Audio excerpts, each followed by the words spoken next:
My name is Deborah Ezeh, and this is News Now on AFRICUNIA TV. First up, we begin from the Nigerian scene, where there were more questions and answers on what the federal government plans to do with the rash of Boko Haram terrorists surrendering to security forces after a marathon meeting between President Muhammadu Buhari and security chiefs at the presidential villa, Abuja, yesterday. The president was briefed on issues arising from the military successes recorded in the theater of operations in the northeast and the security situation in the country, where he said he was not prepared to leave office as a failure and is determined to turn things around in the war against the insecurity. Recall that the Nigerian army on Tuesday, August 17th, disclosed that at least 1,000 Boko Haram and Islamic State West African province members had laid down their arms and surrendered to its troops. According to a statement, Army spokesman Onyemanwa had said all the surrendered terrorists would be received, processed, and passed on to the relevant agencies of government for further assessment in line with extant provision. The president was quite happy that there's been tremendous success, especially with the advent of the new service chiefs and inspector general of police. And we move to the African scene, where 49 cases of people having been in contact with a young Guinea woman who tested positive for the Ebola virus in Abidjan have been identified so far. The World Health Organization said Thursday. The young Guinea woman, who had left the town of Labé in Guinea last week to travel to the Ivorian economic capital, 1,500 kilometers away. 49 contacts on the way have already been recorded, and also in the families at the point of departure in Labé, said Georges Kizabo, a WHO expert at an online press briefing of the organization Africa branch. In Labé, 58 contacts have been identified. El Jama Model, the city regional health director, also said. The good news is that they have not shown any signs for the moment. They are being well monitored, he added. An Ivorian doctor said 70 people were on board in the bus in which the young woman traveled. 33 arrived in Abidjan and the rest are scattered throughout Côte d'Ivoire, he said.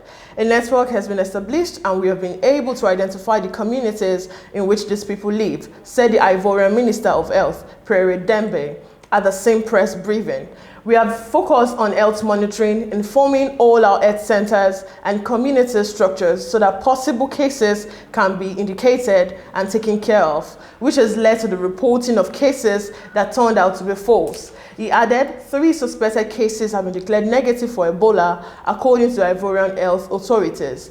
Mr. Dembe went on Wednesday to the border between his country and Guinea to sensitize health workers and communities on cross-border exchanges and the need for reinforced surveillance. And in more stories, since mid-August, Niger is facing a cholera epidemic due to floods caused by heavy rains recorded in the country. More than 800 cases have been recorded across the West African country, including the capital, Niamey. According to the Nigerian Minister of Health, Dr. Idi Ilyaso Mensanara, this situation has prompted the health system to be revamped to deal with the outbreak.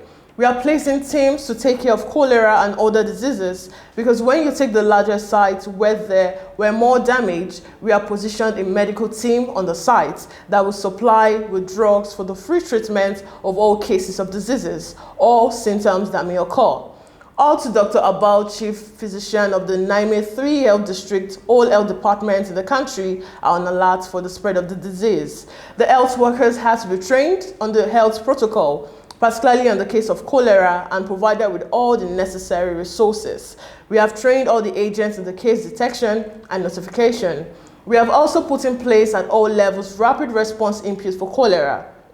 The village of Gabago, which was flooded on August 11th, is the largest risk site in the capital. The Minister of Public Health has positioned a medical team that is working around the clock. In addition to caring for the sick, it is also educating the population on proper hygiene practices. And away from that story, we move on to the international scene, where New Zealand's Prime Minister Jacinda Ardern extended a nationwide lockdown on Friday as the number of COVID-19 cases in the country jumped and the outbreak widened beyond its largest city, Auckland, to the capital, Wellington. New Zealanders have been living virus-free and without curbs until Ardern on Tuesday ordered a snap 3-day nationwide lockdown and 7-day shutdown in Auckland after discovering the country's first case since February. Ardern extended the lockdown until midnight on August 24th, saying that the outbreak had widened to other cities. Health authorities said 11 new cases were recorded today, of which 3 cases were in Wellington.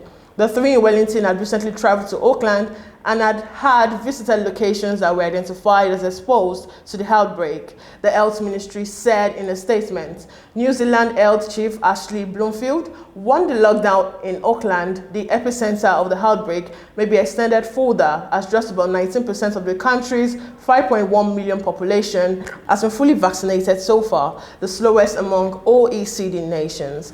And on the sports scene, Arsenal have taken a step closer to signing Martin Odegaard after the player completed his medical, while Ramsdale is also having a medical at the club. Norwegian international Odegaard is expected to join Arsenal from Real Madrid from an initial 30 million euros fee plus bonuses of around 4 million euros. Although personal terms have been agreed already, the 22-year-old is unlikely to take part in Sunday's game against Chelsea as his visa application process is ongoing.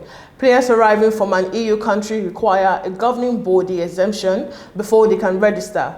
Odegaard spent the second half of last season on loan with the Gunners after failing to break into the Real Madrid team under Zidane. He made 20 appearances across the competition, with one of his 2 goals coming in the North London derby over Tottenham in March. Meanwhile, Arsenal are keen to get a 24 million euro deal done from Ramsdale from Sheffield United, so the goalkeeper can be part of the squad for Sunday game. And that's all we can take on news now. For more news updates, visit our social media platform on Join Team and Pangram. Subscribe to our YouTube channel, like, and leave a comment on the comment section. I am Deborah Ezeh. Many thanks for watching.